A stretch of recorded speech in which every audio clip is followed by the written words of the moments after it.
میں نے آج بھی روزہ رکھا تھا اور سارا دن آفس میں کام کر کے میں تھک چکی تھی۔ میری چھٹی کا وقت قریب ہی تھا۔ یہ ایک بڑا سا ہوٹل تھا جہاں میں 6 مہینے سے نوکری کر رہی تھی۔ صبح سے لے کر شام تک کاؤنٹر پر کھڑے ہو کر لوگوں کو کمرے کی چابیاں دیتی اور کبھی کبھی تو کمروں کی صفائیاں بھی کرنی پڑتی، اور جب تھکی ہاری گھر لوٹتی تو مجھے وہاں اپنے بھائی کا سامنا کرنا پڑتا۔ بھائی مجھے جن نظروں سے دیکھتا، وہ نظریں میرے وجود کے آر پار ہو جاتی تھیں۔ پتہ نہیں وہ مجھ میں کیا ٹٹولنا چاہتا تھا۔ بھائی کی نظروں سے مجھے بہت ہی خوف آتا تھا اور میں ہمیشہ گھر جاتے ہی اپنے کمرے میں بند ہو جاتی تھی۔ ایک دن میں تھکی ہاری گھر لوٹی تو یہ دیکھ کر میری روح فنا ہو گئی کہ میرا بھائی میرے کمرے میں موجود تھا۔ پتہ نہیں وہ کسی چیز کی تلاش میں تھا، لیکن اگر اس کے ہاتھ وہ چیزیں لگ جاتی جو میرے استعمال میں تھیں تو شاید میرا انجام بہت برا ہوتا۔ یہ سوچ کر میرے رونگٹے کھڑے ہو گئے۔ میں نے گھبراتے ہوئے بھائی سے پوچھا کہ تمہیں کیا چاہیے جو میرے کمرے میں سب الٹ پلٹ کر رہے ہو؟ بھائی نے غصے سے میری طرف دیکھا اور کہنے لگا کہ مجھے پیسے چاہیے۔ اسے نشے کی طلب ہو رہی تھی اور اس کے پاس پیسے نہیں تھے۔ اس کے بعد اس کی بات سن کر میری جان میں جان آئی کہ اس کے ہاتھ ایسا کچھ نہیں لگا جو میری بربادی کا سبب بنتا۔ میں نے جلدی سے اپنا پرس کھول کر کچھ نوٹ اس کے ہاتھ میں پکڑائے اور اسے اپنے کمرے سے باہر نکال کر دروازہ بند کر دیا۔ جلدی سے میں نے اپنے کمرے کا جائزہ لیا تو میری سانس میں سانس آئی، کیونکہ میرے بھائی نے وہ الماری نہیں کھولی تھی جہاں میرا خاص سامان رکھا ہوا تھا۔ میں اپنے گھر والوں سے چھپا کر جو کچھ رکھ رہی تھی، اگر انہیں اس کا علم ہو جاتا تو شاید مجھے جلتے انگاروں پر لٹا دیا جاتا۔ میں نے اپنی حقیقت کو ساری دنیا سے چھپا رکھا تھا اور اتنی جلدی میں اس حقیقت کو عیاں نہیں کرنا چاہتی تھی۔ مجھے صحیح وقت اور صحیح موقع کا انتظار تھا۔ میرا بھائی روز ہی نشے میں اپنے ہوش و حواس کھو بیٹھتا اور اسی وجہ سے مجھے یہ نوکری بھی بہت ہی زیادہ مجبوری میں کرنی پڑی تھی۔ مجھے آج بھی وہ الفاظ یاد ہیں جب ابا کے انتقال کے وقت بھائی نے مجھے کہا کہ آج سے میں تمہارا باپ ہوں، تمہاری ہر فرمائش میں پوری کروں گا۔ میں اپنے بھائی کو اس دن سے اپنا بھائی اور باپ دونوں ہی سمجھتی تھی، مگر بھائی کو کام کاج کرنے کی عادت نہیں تھی۔ وہ شراب کے نشے میں مست ہو کر ہر وقت گھر میں پڑا رہتا۔ اماں پہلے لوگوں کے گھروں میں کام کرتی تھی، لیکن عمر زیادہ ہونے کی وجہ سے اماں کی بوڑھی ہڈیوں میں ہمت نہیں رہی تھی اور ایسے میں نے ہی نوکری کر لی۔ بھائی نشے میں اس قدر غرق ہو گیا کہ اسے یاد ہی نہ رہا کہ اس کی ایک بہن جوان ہے، بلکہ اسے تو میرا نوکری کرنا بھی گوارا نہیں تھا۔ میں ہوٹل سے واپس آتی تو مجھے شکی نگاہوں سے دیکھتا اور عجیب عجیب سوال پوچھنے لگتا۔ میں کما کر نہ صرف اسے پال رہی تھی بلکہ اس کی غلامی بھی کر رہی تھی۔ اس کی مرضی کے خلاف ایک بھی کام کرتی تو وہ مجھے مارنے کے لیے آ جاتا، اور پھر ایک دن میرے بھائی نے میرے ساتھ وہ کچھ کیا جو میں بتانے سے بھی قاصر ہوں۔ میں چیختی رہ گئی، لیکن میرے بھائی کو مجھ پر ذرا بھی ترس نہیں آیا۔ وہ بھائی جس نے کہا تھا کہ آج سے میں تمہارا بھائی نہیں بلکہ باپ ہوں، میری یہ کہانی آپ کے بھی رونگٹے کھڑے کر دے گی۔ کس طرح میرے بھائی نے مجھے زندہ درگور کر دیا۔ میرا نام مسکان ہے۔ میرے ابا میری پیدائش پر خوش نہیں تھے، کیونکہ انہیں بیٹا چاہیے تھا، اور پھر میرا بھائی بہت ہی منتوں مرادوں کے بعد پیدا ہوا۔ میرے ابا کو بیٹے کی شدید خواہش اس لیے تھی کیونکہ انہیں لگتا تھا کہ بیٹے کی پیدائش ان کے بڑھاپے کا سہارا بنے گی۔ جب میں پیدا ہوئی تو ابا کا دل بجھ سا گیا، اور ابا کہنے لگے کہ اگر بیٹا ہوتا تو کیا ہی بات ہوتی، کیونکہ میری پیدائش کے 4 سال بعد بھی اماں دوبارہ حاملہ نہ ہو سکی تو ابا مجھے منحوس سمجھنے لگے، اور پھر 5ویں سال اماں دوبارہ سے امید سے ہو گئی اور اماں نے میرے بھائی کو جنم دیا۔ بھائی کی پیدائش پر ابا نے سارے ہی علاقے میں مٹھائی بانٹی اور بہت خوشیاں منائی۔ بھائی باپ کی آنکھوں کا تارا بن گیا اور میں ایک کونے میں پڑی رہ گئی۔ جیسے جیسے بھائی بڑا ہونے لگا ابا کا لاڈ پیار بڑھتا ہی چلا گیا۔ بے جا لاڈ پیار نے بھائی کو بگاڑ کر رکھ دیا اور وہ مجھے بھی اپنے آگے حقیر جاننے لگا۔ کبھی اسکول سے اس کی شکایت آتی تو کبھی گلے محلے میں لڑائی جھگڑا کر بیٹھتا۔ اماں اس پر سختی کرنا چاہتی تو ابا اماں کو ہی مارنے آتے۔ ابا کی زبان پر صرف میرے بھائی کا نام ہوتا۔ ابا اس کی ہر چھوٹی بڑی خواہش پوری کرنے کے لیے اپنے آپ کو گروی رکھنے کو بھی تیار ہو جایا کرتے۔ میرے بھائی نے غلط صحبتوں میں پڑھ کر اپنی تعلیم بھی ادھوری چھوڑ دی تھی اور ابا نے اس بات پر بھی اسے کچھ نہیں کہا تھا۔ اسی ڈھیل اور غلط صحبتوں نے بھائی کو جیل میں پہنچا دیا تھا اور یہ بات ابا سے برداشت نہ ہو سکی۔ ابا کے پاس بھائی کی ضمانت کروانے کے پیسے نہیں تھے اور اپنے اکلوتے بیٹے کو جیل کی سلاخوں کے پیچھے دیکھ کر ابا کو دل کا دورہ پڑ گیا اور ابا خاموشی سے ہی ہم سب کو چھوڑ کر چلے گئے۔ میں اور اماں تنہا رہ گئی تھی۔ اماں نے لوگوں کے گھروں میں کام کرنا شروع کر دیا۔ بھائی کی ضمانت کے لیے ہمارے پاس پیسے نہیں تھے۔ 6 مہینے بعد پولیس نے خود ہی اسے چھوڑ دیا۔ وہ کسی جوئے کے اڈے سے پکڑا گیا تھا اور معاملہ رفع دفع ہوا تو بھائی بھی گھر آ گیا، لیکن وہ پہلے سے بھی زیادہ بگڑ گیا تھا۔ جیل میں اسے غلط لوگ ملے تھے اور باہر نکلتے ہی وہ شراب نوشی کا عادی ہو گیا اور نہ ہی اسے گھر کا ہوش تھا اور نہ ہی ہمارا۔ بس اماں سے پیسے لیتا اور شراب کے اڈے پر پہنچ جاتا۔ اکلوتے بیٹے کی بربادی دیکھ کر اماں کی طبیعت بھی بہت زیادہ خراب رہنے لگی اور پھر جب اماں میں کام کرنے کی ہمت نہ رہی تو میں نے ہی ڈھونڈ ڈھانڈ کر ایک ہوٹل میں کام کرنا شروع کر دیا۔ جس بیٹے کو باپ نے اپنے مستقبل کا سہارا سمجھا تھا وہ ان کے نام پر داغ بن چکا تھا۔ اسے نہ ہی میرے ہوٹل کی نوکری پسند تھی اور نہ ہی میرے گھر سے باہر نکلنا، لیکن شراب کے لیے پیسے وہ مجھ سے ہی پابندی سے لیتا تھا۔ عمر میں وہ مجھ سے 5 سال چھوٹا تھا لیکن لمبا چوڑا مرد نظر آنے لگا تھا۔ ابا کی طرح سے اسے بھی شاید میرا وجود پسند نہیں تھا، اسی لیے جان بوجھ کر مجھے تنگ کرتا اور جب میں تھکی ہاری واپس گھر آتی تو مجھے شراب کا گلاس بنانے کے لیے کہتا۔ اکثر اس کے شرابی دوست بھی ہمارے گھر آ جاتے۔ وہ سب مل کر ایسی محفل سجاتے کہ میں خوف کے مارے اپنے کمرے میں بند ہو جاتی۔ شراب کی بو سے میری طبیعت خراب ہونے لگتی۔ پتہ نہیں کیوں مجھے شراب اور شرابی لوگوں سے خوف آتا تھا۔ میری زندگی میں بہت سی ایسی چیزیں تھیں جو نہ ہی میری سمجھ آتی تھی اور نہ ہی میں ان پر عمل کر کے خوش ہوتی تھی۔ میرے بھائی اور اس کے دوستوں کی وجہ سے میں گھر سے بھاگنے لگی تھی۔ نوکری سے چھٹی ہونے کے بعد بھی میں زیادہ تر یہاں وہاں گزارنے لگی اور ایسے میں میری دوستی میرے ہوٹل میں کام کرنے والے ایک مسلمان لڑکے سے ہو گئی۔ اس کا نام منور تھا اور وہ بہت ہی نیک اور ایماندار لڑکا تھا۔ میں یہاں پر بتاتی چلوں کہ میں ایک غیر مذہب سے تعلق رکھتی تھی اور پاکستان کے شہر لاہور میں رہنے کی وجہ سے میرا واسطہ بہت سے مسلمان لوگوں سے پڑتا تھا۔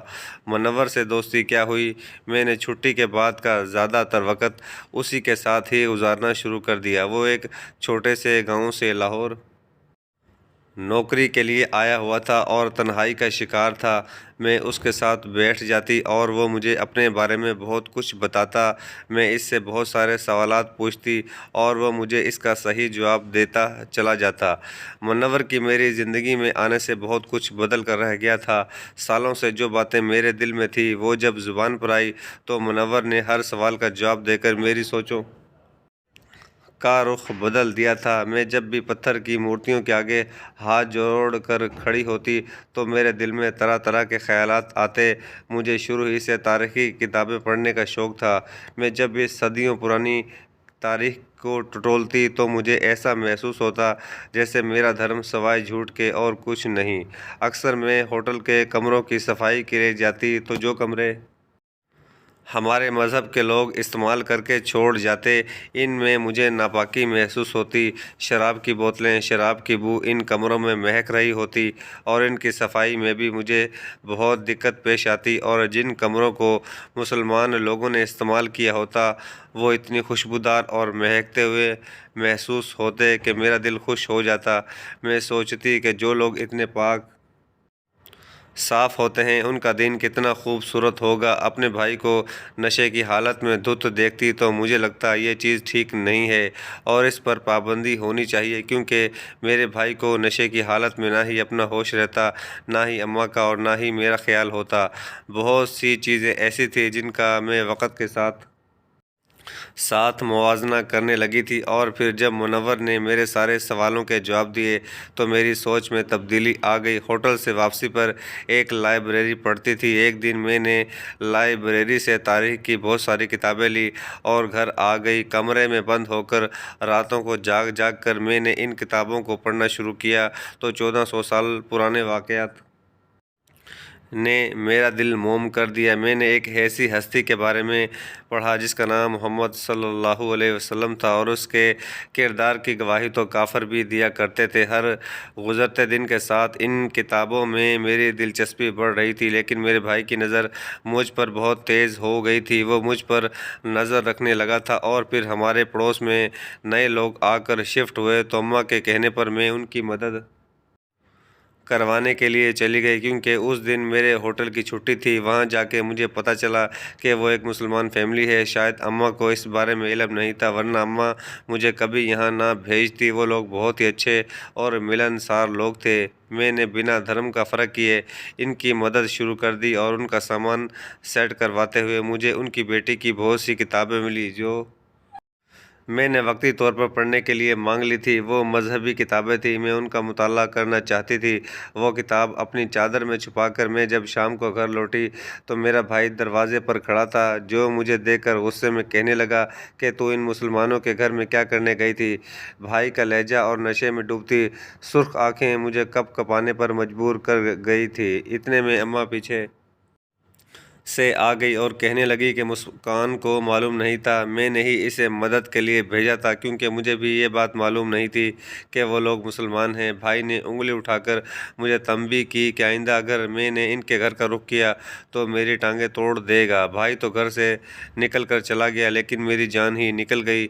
میں نے سیدھا اپنے کمرے کا رخ کیا اور وہ کتاب الماری میں چھپا دی۔ میں انہیں پڑھنا چاہتی تھی، ان کی گہرائی اور سچائی کو جاننا چاہتی تھی۔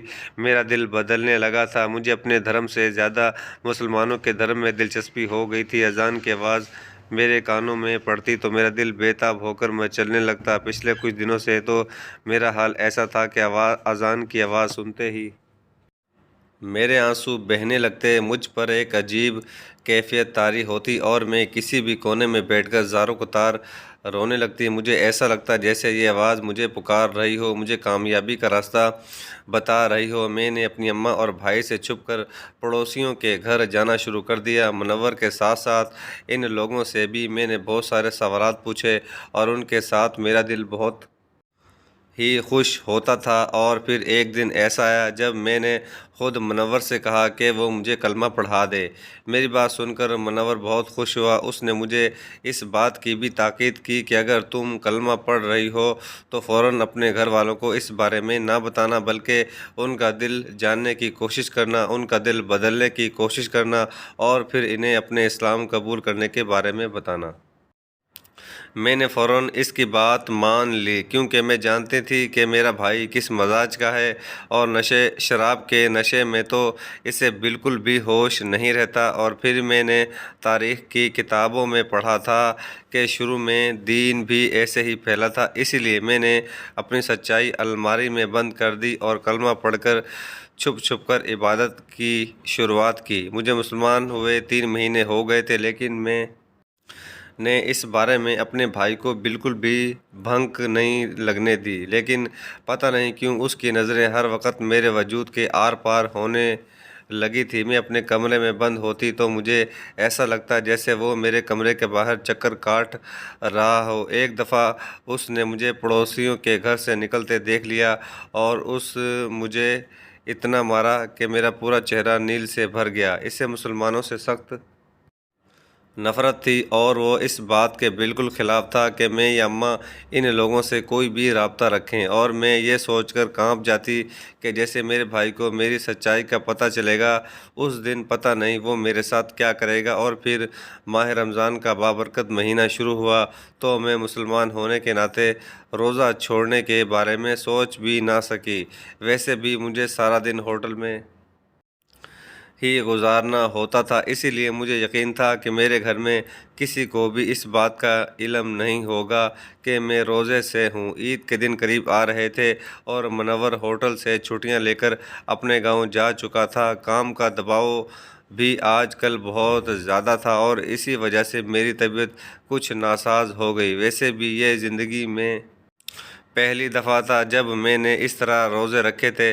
میری طبیعت کو دیکھتے ہوئے مجھے مینیجر نے زبردستی چھٹی دی اور مجھے لوٹ کر گھر آنا پڑا۔ گھر میں داخل ہوئی تو یہ قیامت میری منتظر تھی۔ میرا بھائی شراب کے نشے میں دھت دوستوں کے ساتھ بیٹھا ہوا تھا۔ مجھے دیکھتے ہی اشارے سے اپنے پاس بلایا اور کہنے لگا، جا پہلے ہمارے لیے اپنے ہاتھوں سے شراب تیار کر، افطاری کا وقت ہونے والا تھا۔ نہ چاہتے ہوئے بھی میں نے روزے کی حالت میں اپنے بھائی اور اس کے دوستوں کے لیے گلاسوں میں شراب نکال دی، لیکن اس وقت میری جان نکل گئی جب میرے بھائی نے مجھے شراب پینے کا کہا۔ آج تک ایسا نہیں ہوا تھا کہ میرے بھائی نے کبھی مجھ سے ایسی کوئی بات کہی ہو۔ میں نے غصے سے اپنے بھائی کی طرف دیکھا اور کہا کہ یہ بدبودار چیز تم ہی پی سکتے ہو، میں نہیں۔ جیسے ہی میں واپسی کے لیے پلٹی تو میرے بھائی نے زور سے میری کلائی پکڑی اور مجھے اپنی طرف کھینچا۔ میں ایک دم سے نیچے گر گئی تو اس نے میرے منہ پر ایک زوردار تھپڑ مارا، پھر کہنے لگا، بدبخت، تو نے روزہ رکھا ہے۔ اپنے بھائی کے منہ سے یہ جملہ سن کر میرے سر پر آسمان گر پڑا تھا۔ اسے یہ بات کیسے پتہ چلی؟ میرے ہوش اڑ گئے تھے۔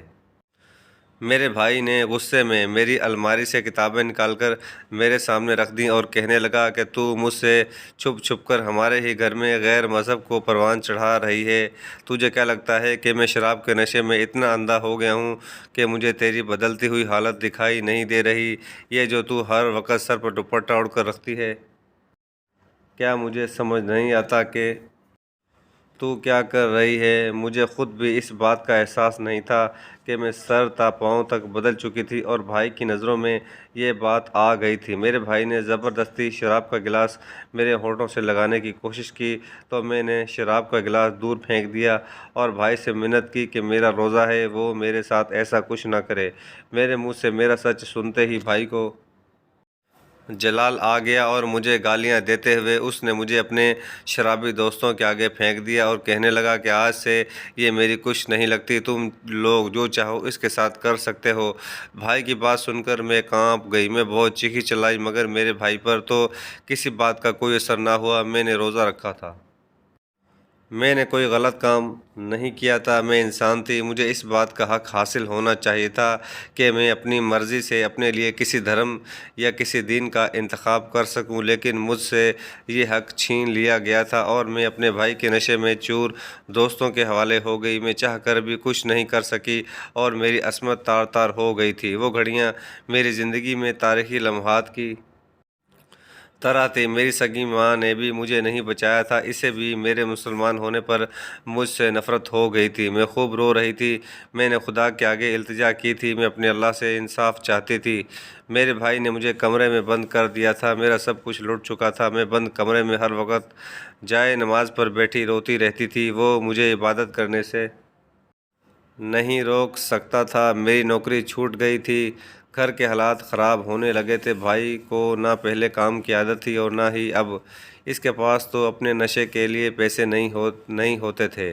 پہلے بھائی میرے پیسوں سے اپنے دوستوں کو بھی شراب پلایا کرتا تھا تو اس کے دوست خوشی خوشی اس کے ساتھ رہتے تھے، لیکن جب بھائی کے پاس پیسے نہ رہے تو اس کے دوست بھی اسے چھوڑ گئے۔ میں اپنے کمرے میں ہی بند تھی کہ ایک دن مجھے ماں کے چیخنے کی آواز آئی۔ بھائی کو اچانک ہی کچھ ہو گیا تھا۔ ماں نے میرے کمرے کا دروازہ کھولا اور بتایا کہ بھائی کو خون کی الٹیاں آ رہی ہیں۔ میں فوراً بھائی کو لے کر قریبی ہسپتال گئی۔ بھائی اپنے ہوش میں نہیں تھا۔ ڈاکٹر نے تفصیلی چیک اپ کرنے کے بعد ایک ایسی خبر سنائی جسے سن کر میں دنگ رہ گئی۔ میں دن رات رو رو کر خدا سے دعا مانگتی تھی، اور جب انصاف کا وقت آیا تو میں لرز اٹھی تھی۔ میرا بھائی ایک خطرناک کینسر میں مبتلا ہو چکا تھا اور اس کی حالت بہت ہی خراب تھی۔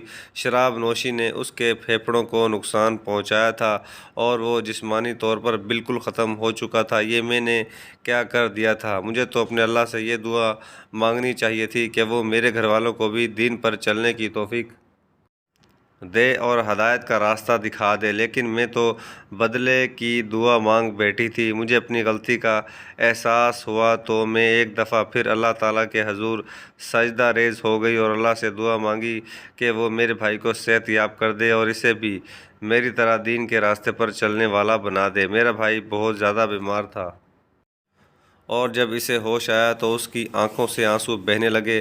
منور بھی اپنے گاؤں سے واپس آ گیا تھا، وہ بھی میرے بھائی سے ملنے کے لیے آیا تھا اور مجھے کہا کہ سورہ رحمان کا پانی پڑھ کر اپنے بھائی کو پلاؤں۔ میں نے ایسا ہی کیا۔ اس کے پینے سے میرے بھائی کو بہت سکون محسوس ہوا۔ ہر گزرتے دن کے ساتھ اس کے دل کی حالت بدلنے لگی اور پھر ایک دن اس نے خود مجھے ہاتھ پکڑ کر کہا کہ وہ مرنے سے پہلے مسلمان ہونا چاہتا ہے۔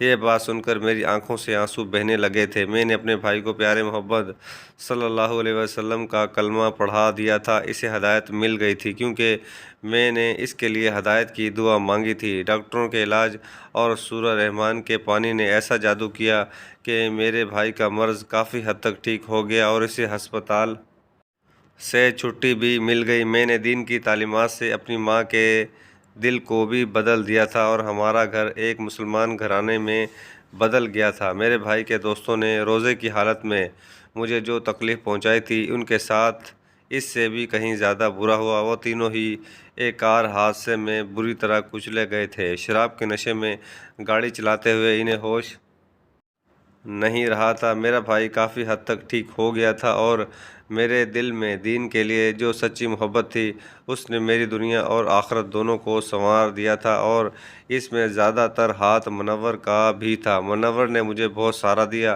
اور پھر مجھ سے شادی کر کے مجھے ایک نئی زندگی بخش دی تھی۔ منور نے مجھے ایک بات سکھائی تھی کہ ہمیں ہمیشہ دوسروں کے لیے انتقام کی نہیں بلکہ ہدایت کی دعا مانگنی چاہیے تاکہ ہدایت کا راستہ مل جائے اور وہ بھی گمراہیوں کے اندھیروں سے نکل آئیں۔ میرے بھائی جس کا نیا نام احمد ہے اور منور نے میرا نام فاطمہ رکھا اور میری ماں کا نام مریم۔ اب ہم سب 5 وقت کی نماز ادا کرتے ہیں اور اللہ کا شکر ادا کرتے ہیں کہ جس نے ہمیں ہدایت دے کر ہماری دنیا اور آخرت سنوار دی۔